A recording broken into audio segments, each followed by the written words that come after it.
Auzubillahiminash-shaytanir-rajim. Bismillahir-rahmanir-rahim. I'm Shahid Khan, and this is our chemistry lecturer interview preparation session about NMR chemistry. So आज हम discuss करेंगे कि NMR chemistry में interview से related कौन कौन से इंपॉर्टेंट क्वेश्चंस हो सकते हैं। तो आइए स्टार्ट करते हैं सेशन। पहला है हमारे पास क्वेश्चन, कहते हैं व्हाट इज़ NMR। NMR क्या होती है, ठीक है। NMR हमारे पास क्या होती है, NMR stand for nuclear magnetic resonance. ये हमारे पास क्या होती है, एक स्पेक्ट्रोस्कोपिक टेक्निक होती है जिसको हम क्या करते हैं, यूज़ करते हैं। और इसमें हम क्या करते हैं, किसी मालिक्यूल का जो फ्रेमवर्क है या उसकी स्ट्रक्चर है उसको हम क्या करते हैं, डिटरमाइन करते हैं, आइडेंटिफाई करते हैं जी। और इसमें जो रेडिएशन, इलेक्ट्रोमैग्नेटिक रेडिएशन यूज़ होती हैं वो कौन सी होती हैं, रेडियो फ्रिक्वेंसी, रेडियो वेव्स हमारे पास यूज़ होती हैं जी। So the NMR is a spectroscopic technique which is used to determine the structure of a compound, ठीक है, and identification of a molecular identity। उसको आइडेंटिफाई करने के लिए हम यूज़ करते हैं। The electromagnetic radiation used in this spectroscopy is radio waves। okay। Next है हमारे पास, कहते हैं discuss the principle of NMR. NMR का प्रिंसिपल क्या होते हैं। तो इसका प्रिंसिपल क्या होता है एनएमआर का, तो इसका जो प्रिंसिपल होते हैं कुछ इस तरह से होते हैं कि हमारे पास हम इस तरह कहते हैं कि हमारे पास जो मसलन न्यूक्लियस होते हैं हमारे पास, जो कि एनएमआर एक्टिव होते हैं, ठीक है, वो क्या करते हैं, स्पिन करते हैं। और चार्ज बॉडी है वो क्या करती है, कोई मैग्नेटिक फील्ड प्रोड्यूस करते हैं। अगर अप्लाइड मैग्नेटिक फील्ड ना हो, ठीक है, तो हमारे पास क्या होते हैं, ये जो न्यूक्लियर स्पिन्स होते हैं वो आपके पास क्या होते हैं, रैंडम डायरेक्शंस में होते हैं, इधर उधर मिक्सअप, ठीक है। बट जब हम क्या करते हैं, कोई एक्सटर्नल मैग्नेटिक फील्ड क्या करते हैं, अप्लाई करते हैं, तो ये जो न्यूक्लियाई होते हैं जो स्पिनिंग कर रहे होते हैं, ये क्या करते हैं, अपने आप को अलाइन करते हैं आइदर विद और against the field of the external magnetic field के अगेंस्ट ये अपने आप को अलाइन करते हैं, या उसके क्या करते हैं, बिल्कुल पैरेलल अपने आप को अलाइन करते हैं। तो ये बेसिकली क्या होता है, बेसिक प्रिंसिपल होता है किसका, एनएमआर का। तो क्या कहेंगे, theory behind NMR comes from the spin off A nucleus and it generates a magnetic field. क्यों, क्योंकि चार्ज बॉडी है, ठीक है। Without an external applied magnetic field nuclear spins are random in directions, but when an external magnetic field is applied, the nuclei align themselves either with or against the field of the external magnet। उसके according अपने आप को क्या करेंगे, align करेंगे, और हमारे पास दो एनर्जी लेवल बन जाते हैं। एक हमारे पास अल्फा स्पिन स्टेट और बीटा स्पिन स्टेट बन जाती है, ठीक है। ये हमारे पास क्या होते हैं, प्रिंसिपल होते हैं इसका। क्वेश्चन नंबर 3 है कि what are NMR active and NMR inactive nuclei. तो एनएमआर एक्टिव और एनएमआर इनएक्टिव न्यूक्लियाई क्या होते हैं। पहले एनएमआर एक्टिव की बात करते हैं कि एनएमआर एक्टिव न्यूक्लियाई वो होंगे जिनको हम डिटेक्ट कर सकते हैं बाय मींस ऑफ एनएमआर, ठीक है। जो मसन उसमें हम एनएमआर में मसन एक्टिव होते हैं उसको हम डिटरमाइन कर सकते हैं जी। ओके, एनएमआर एक्टिव क्यों होते हैं, क्या कंडीशन होती है कि जब आपके पास एटॉमिक नंबर ऑड हो या एटॉमिक मैस आपके पास क्या हो, ऑड हो, या दोनों आपके पास क्या हो, ऑड हो, एटॉमिक नंबर भी और एटॉमिक मैस भी। तो तब हमारे पास वो जो न्यूक्लियाई होते हैं हम कहेंगे वो क्या होगा, एनएमआर एक्टिव होगा, ठीक है। और इसी तरह जब आपके पास क्या होते हैं, एनएमआर इनएक्टिव क्या होते हैं, जिनको हम डिटरमाइन नहीं कर सकते एनएमआर स्पेक्ट्रोस्कोपी में, उसको एनएमआर इनएक्टिव बोलते हैं। ये कौन से होते हैं जी, ये ऐसे न्यूक्लियाई होते हैं जिसका एटॉमिक मैस इवन होता है और एटॉमिक नंबर भी क्या होते हैं, इवन होते हैं। तो इनको हम क्या करते हैं, एनएमआर उसमें डिटरमाइन नहीं कर सकते, एनएमआर इनएक्टिव कहलाते हैं। क्वेश्चन नंबर 4 है, कहते हैं what is precession and precession frequency. Precession क्या होती है और प्रीसेशन फ्रीक्वेंसी क्या होती है।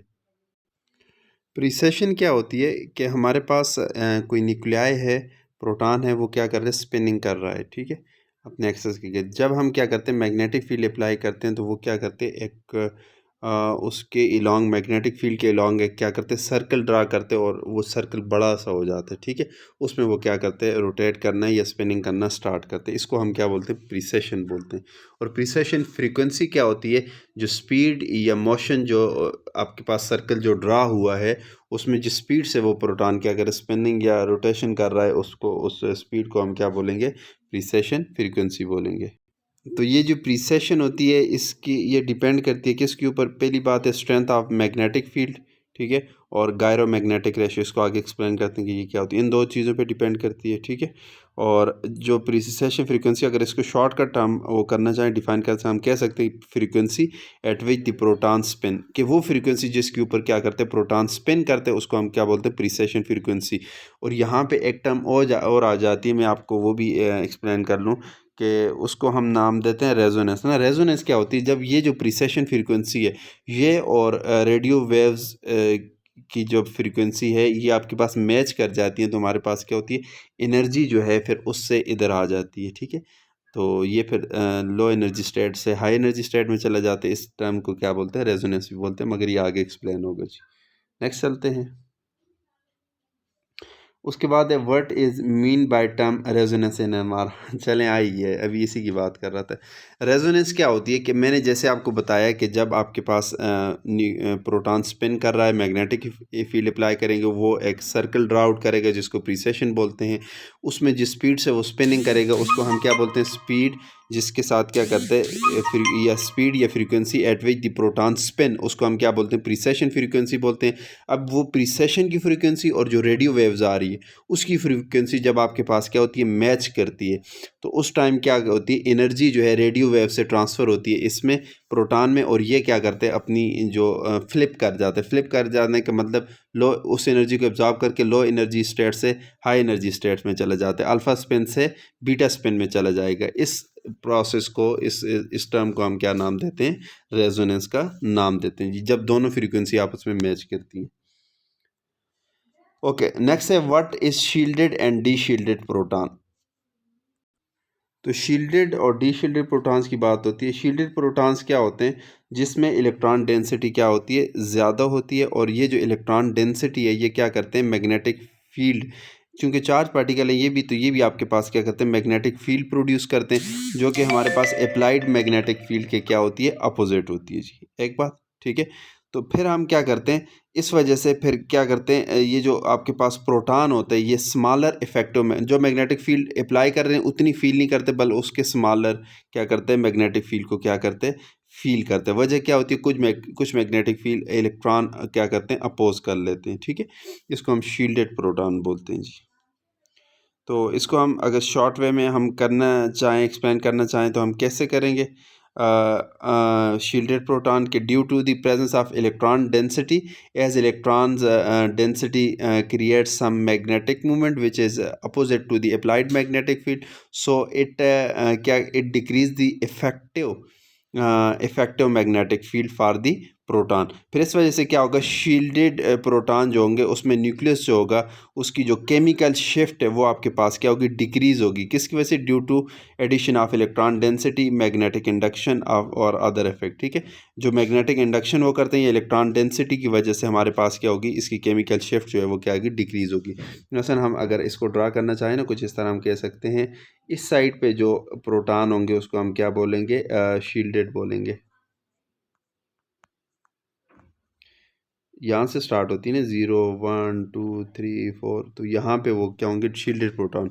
अब डी शील्डेड क्या होते हैं, वो इसके अपोजिट होते हैं। कैसे, डी शील्डेड को हम कैसे एक्सप्लेन करते हैं, कि जिनके साथ इलेक्ट्रोनेगेटिव एटम होते हैं और इलेक्ट्रॉन डेंसिटी उसके पास क्या होती है, कम होती है। अब इलेक्ट्रॉन डेंसिटी उनके पास कम होगी, याद रखें शील्डेड में इलेक्ट्रोपॉजिटिव नेबरिंग में होते हैं, ठीक है, एलिमेंट्स होते हैं।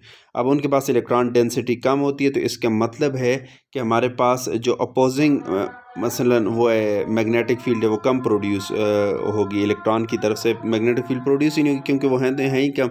तो जितनी मैग्नेटिक फील्ड अप्लाई करेंगे सारी की सारी प्रोटॉन पे लगेगी। इस वजह से ये जो प्रोटॉन है ये आपके पास, इनकी केमिकल शिफ्ट आपके पास क्या होगी, इस साइड पे होगी। यहाँ पे ये प्रोटॉन होंगे, इनको हम क्या बोलेंगे, डी शील्डेड। तो पहचान कैसे होगी शील्डेड और डीशील्डेड प्रोटॉन की, ऐसे प्रोटॉन जिनकी केमिकल शिफ्ट की वैल्यू क्या होगी, कम होगी, उसको हम क्या बोलेंगे, शील्डेड।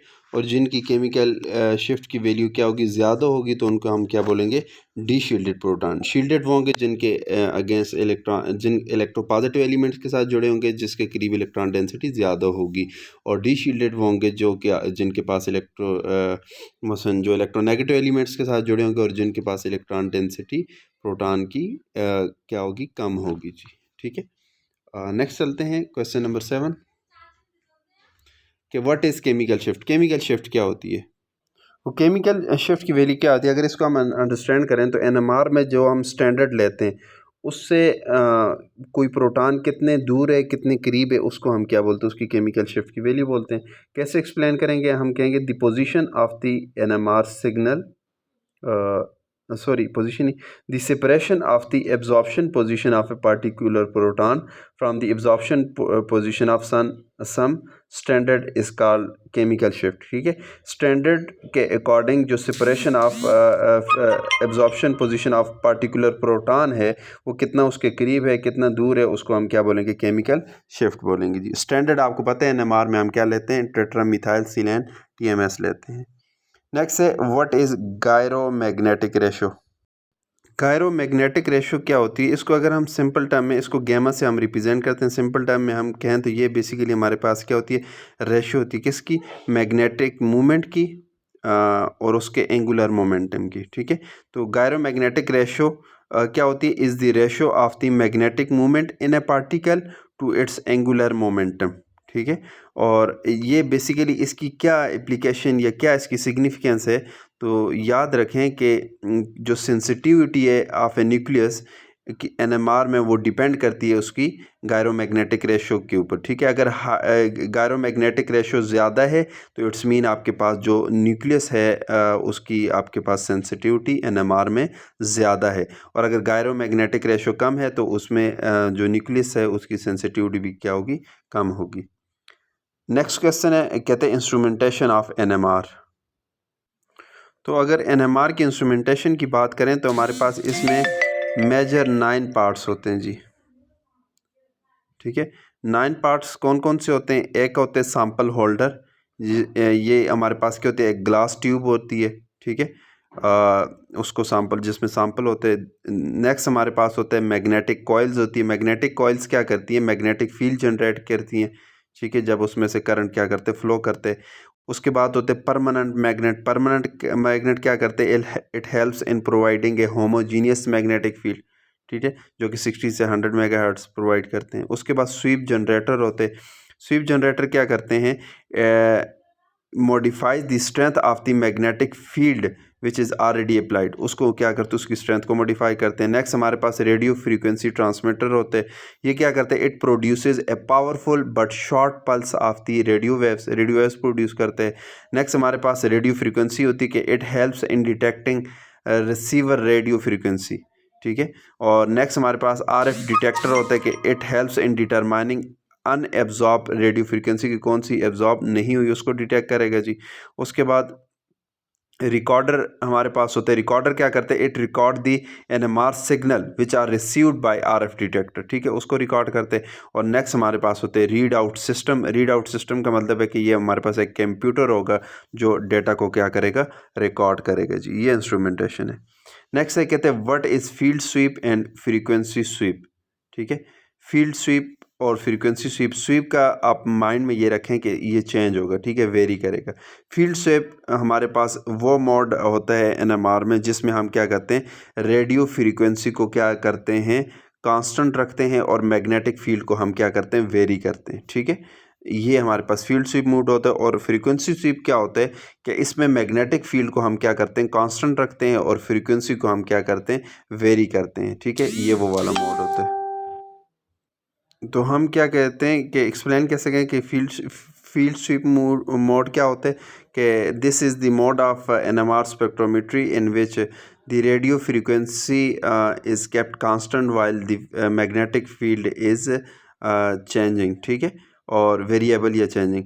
और फ्रीक्वेंसी स्वीप मोड को हम कैसे एक्सप्लेन करेंगे, it is the mode of NMR spectrometry in which the magnetic field are kept constant while the frequencies are variant. ठीक है, वो वेरी करेगी जी।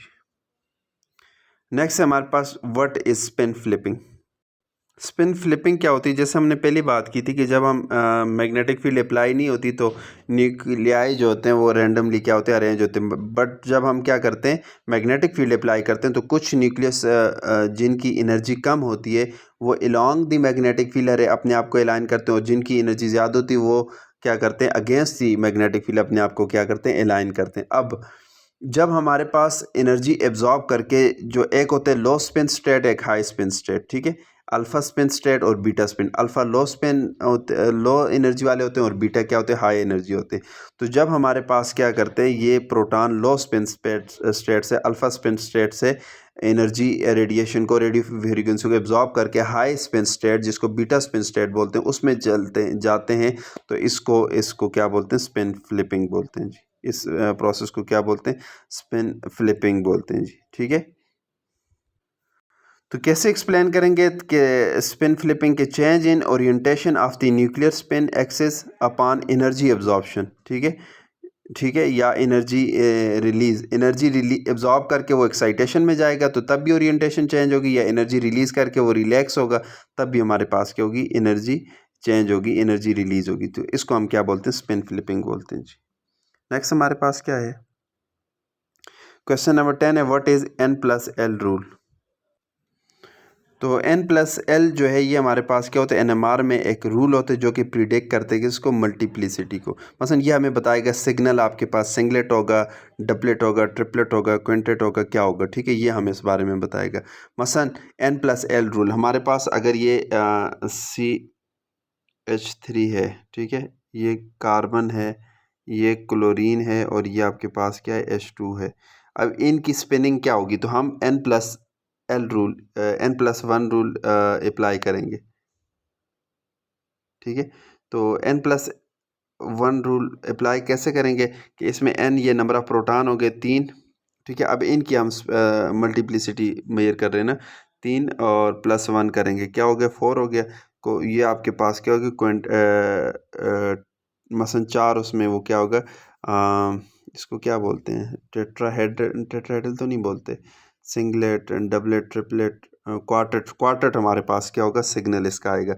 इसी तरह अगर इन प्रोटॉन का हम देखना चाहते तो हम क्या करेंगे, n+1 रूल अप्लाई कैसे करेंगे, तो इसमें हम क्या करेंगे, आप देखें इन प्रोटॉन को गिनेंगे, इधर n कितने प्रोटॉन कितने हैं, 2 + 1, तो आपके पास आंसर क्या आएगा, 3। इसका मतलब ये इनका जो सिग्नल होगा वो आपके पास क्या होगा, ट्रिपलेट होगा, ठीक है।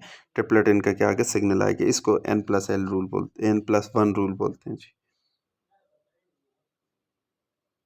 नेक्स्ट से कहते हैं how number of possible orientation are determine. Number of possible orientation NMR में कैसे डिटरमाइन करते हैं, तो NMR में जो नंबर ऑफ पॉसिबल ओरिएंटेशन उनको कैसे डिटरमाइन करते हैं, तो क्वांटम मैकेनिक्स के according number of possible orientation of a nuclear magnet in an applied field, मसलन जो न्यूक्लियर मैग्नेट है, जो न्यूक्लियाई है, उसकी जो ओरिएंटेशन और डिटरमाइन करते हैं मैग्नेटिक फील्ड में कैसे, is determine by spin quantum number. Spin quantum number की मदद से उसको क्या करते हैं, मेजर करते हैं। ऑफ द जो न्यूक्लियस का स्पिन क्वांटम नंबर है उसकी हेल्प लेते हैं, ठीक है। कैसे, इसके लिए इक्वेशन हमारे पास क्या होती है, 2l+1, ये हमारे पास क्या होता है, फार्मूला होता है। इसमें हम l की वैल्यू एजीमुथल क्वांटम में, ये स्पिन क्वांटम नंबर की वैल्यू रखते हैं जी। तो हमारे पास क्या आते हैं, हमारे पास ये नंबर ऑफ पॉसिबल ओरिएंटेशन आ जाती है जी। नेक्स्ट हमारे पास कहते हैं what is the behaviour of shielded and reshielded proton towards the applied magnetic field. तो शील्डेड और डीशील्डेड का क्या बिहेवियर होता है मैग्नेटिक फील्ड के उसके, तो इसको कंपेयर करने के लिए ना हम एक नेक प्रोटॉन लेते हैं। नेक क्या होता है, ना वो शील्डेड है ना डीशील्डेड है, ठीक है। बिल्कुल एक मसलन ना शील्डिंग करेगा ना डीशील्डिंग करेगा, बिल्कुल एक अलग सा जो प्रोटॉन है उसके साथ इसको कंपेयर करेंगे। तो compared with A neck proton, A shielded proton require A high applied field strength, ठीक है। कि अगर नेक प्रोटॉन के साथ कंपेयर करें तो शील्डेड प्रोटॉन होगा उसको हाई मैग्नेटिक फील्ड क्या होगी, रिक्वायर्ड होगी, ठीक है। और जो डी शील्डेड प्रोटॉन, वजह क्या है कि मैग्नेटिक फील्ड कुछ तो ज़ाया होगी, कि इलेक्ट्रॉन की जो मैग्नेटिक फील्ड है उसको क्या करने में, बैलेंस करने में कुछ लग जाएगी ना, इस वजह से ज़्यादा मैग्नेटिक फील्ड रिक्वायर्ड होगी। और इसी तरह जो हमारे पास and deshielded proton require a lower magnetic field, और जो डी शील्डेड प्रोटॉन है इनको लो मैग्नेटिक फील्ड क्या होगी, रिक्वायर्ड होगी जी, ठीक है। ये हमारे पास क्या है, बिहेवियर है।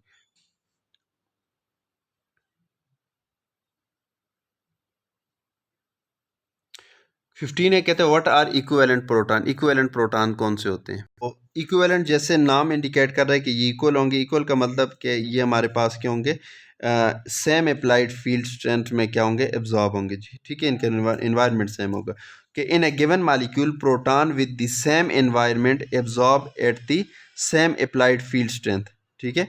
तो ए सेट ऑफ प्रोटॉन हम कह सकते हैं with the same environment are said to be equivalent and they absorb in the same applied field strength. ठीक है, कि a set of proton with the same environment are called equivalent, कि जिनका environment same होगा और वो same applied field में क्या होंगे, एब्जॉर्ब होंगे जी, उनको हम इक्विवेलेंट बोलेंगे।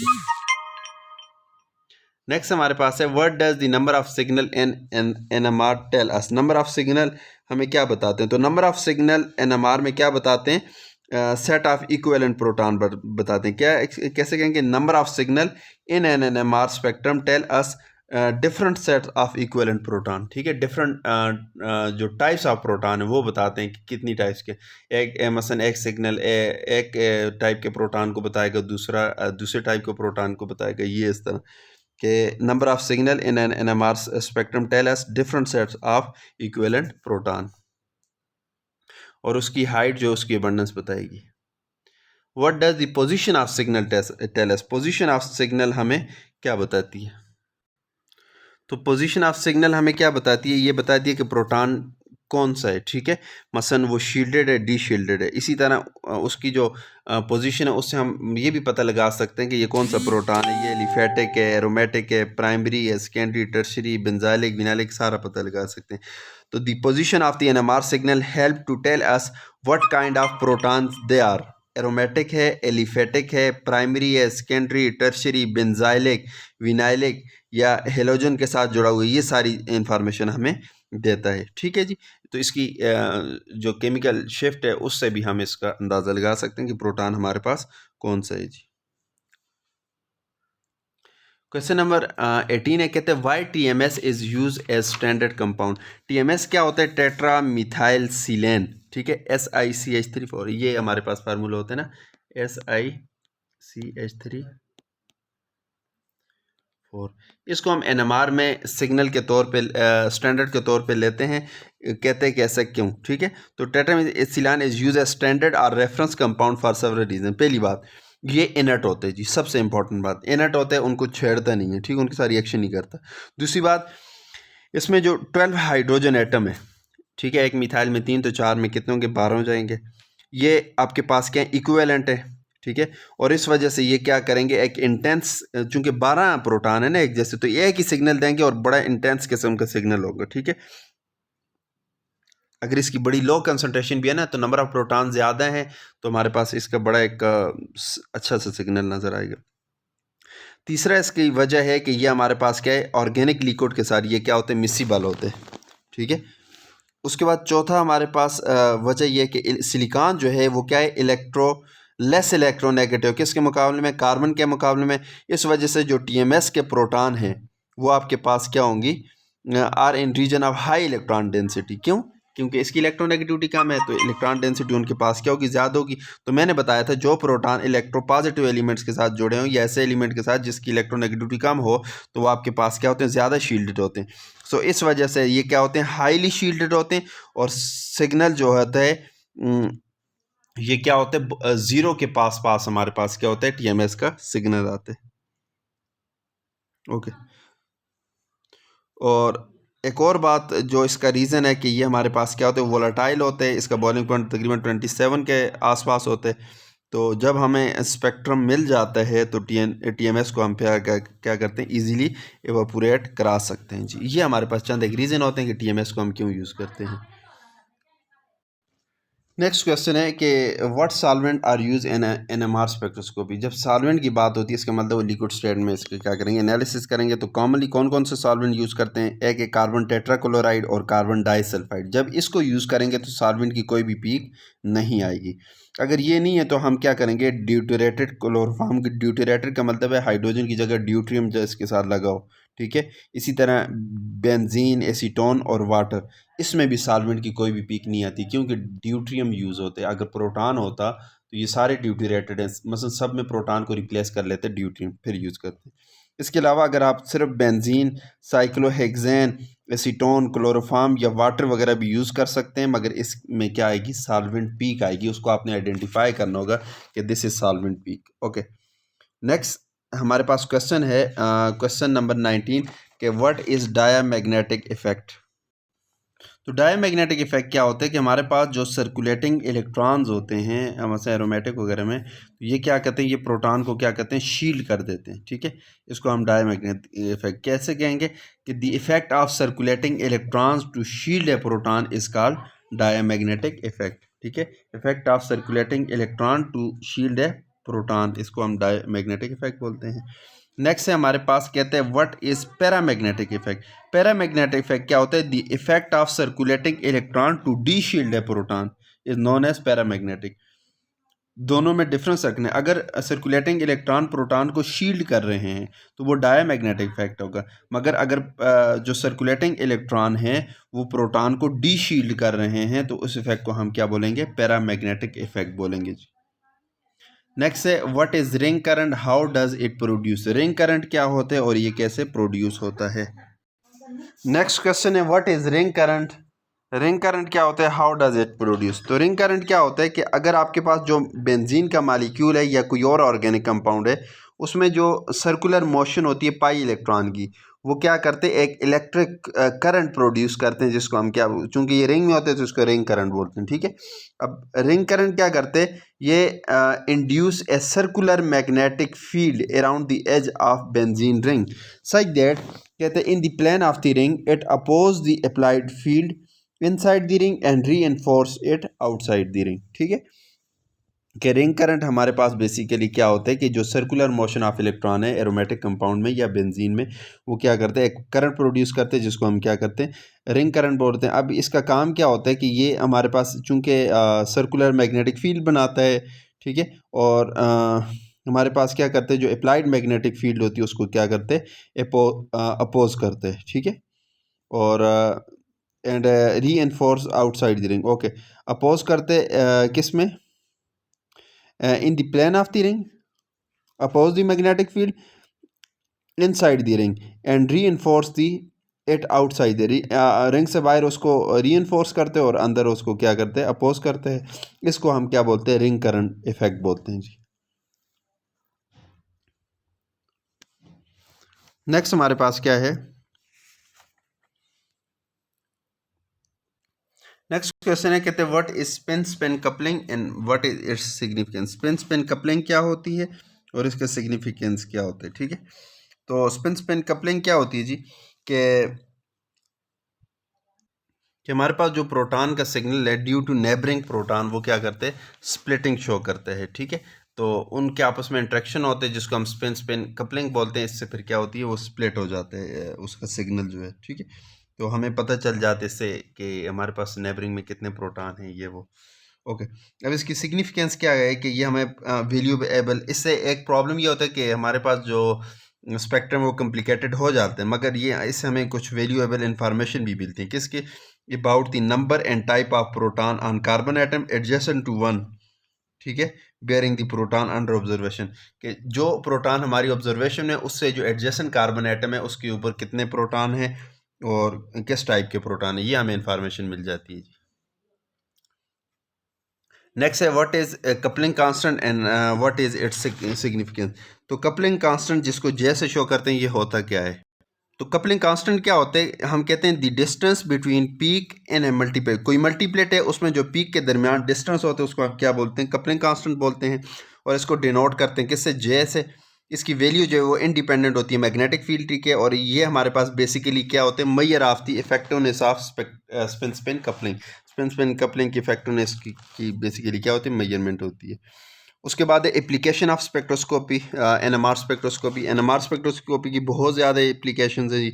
जैसे हमारे पास ऑर्गेनिक कंपाउंड के आइडेंटिफिकेशन के लिए यूज़ होती है, डिटर्मिनेशन ऑफ मॉलिक्यूलर स्ट्रक्चर में हम इसको यूज़ करते हैं। Rate of reaction can be studied by NMR. Presence और absence of particular function group can be detected. Quantitative analysis can be done, quantitative analysis भी कर सकते हैं, क्वालिटेटिव तो है ही है। Surfactant chain length can be determine, surfactant जो उनकी चेन लेंथ को हम डिटरमाइन कर सकते हैं। Percentage of hydrogen in an unknown sample, उसको भी हम डिटरमाइन कर सकते हैं। ठीक है, तो हाइड्रोजन बांडने का ऑर्गेनिक कंपाउंड में है या नहीं है, तो वो भी हम बता सकते हैं। मॉइस्चर कंटेंट बता सकते हैं किसी सैंपल में। ठीक है, इसके अलावा कीटो इनोल टाटोमेरिज्म के लिए बड़ी ये उसको भी इसमें इसके ज़रिए स्टडी कर सकते हैं। इसी तरह मेडिकल फील्ड में इसकी एप्लीकेशन है, एमआरआई वगैरह, ठीक है, जो करते हैं, तो ये सारी इसी पे बेस्ड है। कहते हैं which nuclei have been studied by NMR, ठीक है, कि एक तो हम प्रोटॉन और कार्बन के बात करते हैं, इसके अलावा कौन कौन से स्टडी करते हैं न्यूक्लियाई, ठीक है। In addition to proton a few nuclei which have magnetic movements have been studied by NMR. कौन कौन से, मसलन हमारे पास आ जाते हैं कार्बन 13 आ जाते हैं, प्रोटॉन के अलावा कार्बन 13, कार्बन का आइसोटॉप्स है ना कार्बन 13, उसको हम स्टडी कर सकते हैं। फ्लोरीन जिसका मैस 19 होता है उसको स्टडी करते हैं। फास्फोरस जिसका एटॉमिक मैस 31 होता है उसको हम स्टडी कर सकते हैं, ठीक है। नेक्स्ट क्वेश्चन है, कहते हैं what are the limitation of NMR, ठीक है। एनएमआर की जहाँ पे बहुत सारी एप्लीकेशंस हैं वहाँ पे कुछ लिमिटेशंस भी हैं। कौन कौन सी? पहली बात, it is limited to a few nuclei, चंद एक न्यूक्लियाई के लिए लिमिटेड है, हर एक न्यूक्लियाई को इसमें स्टडी नहीं कर सकते। जो एनएमआर एक्टिव है सिर्फ उनको स्टडी करते हैं, और एनएमआर एक्टिव कौन से मैंने पीछे बता दिया आपको, ओके। नेक्स्ट है, in most of the cases only liquid can be studied, liquid या इसका सोल्यूशन जो है सोल्यूशन फॉर्म में इसको सिर्फ हम स्टडी कर सकते हैं, ये भी इसकी लिमिटेशन है। In some compound overlap of spectra result due to similar resonance frequency, अगर रेजोनेंस फ्रीक्वेंसी सिमिलर है तो कुछ स्पेक्ट्रा क्या करते हैं, ओवरलैप करते हैं, और ये चंद एक कंपाउंड में होते हैं, ये भी इसकी लिमिटेशन है। One of the serious problem is the lack of sensitivity, sensitivity जो है गायरोमैग्नेटिक रेशियो जो है वो बड़ी कम होती है, तो ये भी एक प्रॉब्लम है, ठीक है। ये चंद एक लिमिटेशन है एनएमआर की, अगर पूछी जाए तो। एप्लीकेशन तो बहुत ज़्यादा है, लिमिटेशन चंद एक है। नेक्स्ट है, what are non equivalent proton, non equivalent proton क्या होते हैं? हमने इक्विवेलेंट प्रोटॉन की बात की थी, वहाँ पे इसके बारे में थोड़ा जिक्र किया था कि हमारे पास नॉन इक्विवेलेंट प्रोटॉन क्या होते हैं, कि proton with different environment absorb at different applied field strength, उसको हम क्या बोलते हैं, कि ऐसे प्रोटॉन जिनका एनवायरनमेंट जो है वो आपके पास क्या हो, डिफरेंट हो, और वो एब्जॉर्ब हो at different applied field strength, तो उसको हम क्या बोलते हैं, नॉन इक्विवेलेंट प्रोटॉन बोलते हैं। Factor influencing chemical shift, chemical shift को कौन कौन से फैक्टर इन्फ्लुएंस करते हैं? तो डिफरेंट फैक्टर होते हैं हमारे पास जो क्या करते हैं, केमिकल शिफ्ट को इन्फ्लुएंस करते हैं। पहली बात है नेचर ऑफ ग्रुप्स, के एटम्स हैं या ग्रुप ऑफ एटम हैं जो कि क्या होते हैं, इलेक्ट्रॉन विड्रॉएंगे, वो ज़ाहिर है प्रोटॉन को क्या करेंगे, डी शीट करेंगे, और केमिकल शिफ्ट की वैल्यू उसकी क्या होगी, बढ़ जाएगी, ठीक है। तो इसी तरह हमारे पास ऐसे एटम या ग्रुप ऑफ एटम जो क्या करें, इलेक्ट्रॉन रिलीजिंग हो, ठीक है, तो वो क्या करेंगे, वो शील्ड करेंगे प्रोटॉन को, तो वो हमारे पास क्या होंगे, डी शील्डेड हो जाएंगे। सॉरी, वो शील्ड करेंगे प्रोटॉन, शील्डेड प्रोटॉन कहलाएंगे, और वो क्या होंगे, मसलन अप फील्ड हो जाएंगे। एक डाउन फील्ड होता है ना जो जिसकी केमिकल शिफ्ट टीएमएस से दूर होती है, और एक अप फील्ड जिसकी केमिकल शिफ्ट की वैल्यू टीएमएस के पास पास होती है, ठीक है। तो ये हमारे पास पहला इसका इफेक्ट आ जाएगा जी। सेकंड है हमारे पास हाइड्रोजन बॉन्डिंग, अगर कोई प्रोटॉन है लिंक्ड है किसी इलेक्ट्रोनेगेटिव एटम के साथ in the form of hydrogen bond, तो हमारे पास क्या होगा, डी शील्ड हो जाएगा, ठीक है। तो एब्जॉर्प्शन कहाँ पे होगी, डी शील्ड हुआ तो डाउन फील्ड जाएगी, डाउन फील्ड का मतलब केमिकल शिफ्ट की वैल्यू ज़्यादा हो जाएगी, तो हाइड्रोजन बॉन्डिंग भी उसको क्या करती है, इफेक्ट करती है। इसके अलावा जी कि प्राइमरी प्रोटॉन्स जो हैं तो वो क्या होंगे, ज़्यादा शील्डेड होंगे, मैक्सिमम शील्डिंग होंगे, उसके बाद सेकेंडरी और सबसे कम जो शील्डेड होंगे वो क्या होंगे, टर्शरी होंगे, ठीक है। इलेक्ट्रोनेगेटिव के आइटम की बात होगी, और उसके अलावा कोई और फैक्टर अगर हम डिस्कस करें, हाइड्रोजन बॉन्डिंग भी हो गया, ठीक है, इलेक्ट्रोनेगेटिविटी भी है, इलेक्ट्रोनेगेटिव आइटम है तो वो डी शील्ड करेंगे, और इलेक्ट्रोपॉजिटिव है तो वो शील्ड करेंगे जी। Unit of expressing chemical shift, दो स्केल या यूनिट्स यूज़ होती हैं, एक हमारे पास क्या होती है, उसको हम बोलते हैं सिग्मा स्केल, और दूसरे को हम क्या बोलते हैं, टास्क स्केल। यूनिट्स की अगर हम बात करें तो इसकी यूनिट जो होती है तो वो क्या होती है, पार्ट्स पर मिलियन, पीपीएम वगैरह में इसको हम क्या करते हैं, शो करते हैं जी। स्केल दो होते हैं, एक टास्क स्केल होते हैं और एक क्या होते हैं, सिग्मा स्केल। टास्क स्केल 10 से 0 होता है, ठीक है, टीएमएस उसमें 10 पे होगा, तो सिग्मा स्केल में टीएमएस 0 पे होगा, 0 से 10 की तरफ जाएंगे, और दोनों के दरमियान रिलेशन जो है टा is equal to 10 minus sigma, ये हमारे पास क्या होते हैं, रिलेशन होते हैं जी। नेक्स्ट क्वेश्चन है, कहते हैं व्हाट इज स्पेक्ट्रोस्कोपी, स्पेक्ट्रोस्कोपी क्या होती है? मसलन कभी कभी ऐसे भी होते हैं ना, बड़े मुश्किल मुश्किल पूछ के हमारे पास डायरेक्टली सिंपल सा क्वेश्चन आ जाते हैं, तो मैंने वैसे ही ये डाल दिया, ठीक है, टू फ्रेश इसलिए ओके। स्पेक्ट्रोस्कोपी क्या होती है? हम कहते हैं कि interaction of electromagnetic radiation, study of interaction of electromagnetic radiation with matter is called spectroscopy. कि इलेक्ट्रोमैग्नेटिक रेडिएशन जो मैटर के साथ इंटरेक्ट करते हैं, इसके बारे में स्टडी का नाम क्या है? स्पेक्ट्रोस्कोपी है। ओके, यहाँ पे आके ये ख़त्म हो जाती है। ये लास्ट क्वेश्चन था हमारे पास। This is all about NMR session. कुछ क्वेश्चन हमने कवर किए हैं, स्टिल काफ़ी सारे क्वेश्चन जो हैं वो हमारे पास रह जाते हैं, तो आपने ये कि उनको भी देखना है। Wish you good luck for your interview. अगर आपने बाकी वीडियोज़ नहीं देखी तो इसी प्लेलिस्ट में बाकी वीडियो भी मौजूद हैं, तो उनको भी देख लें। Thank you so much.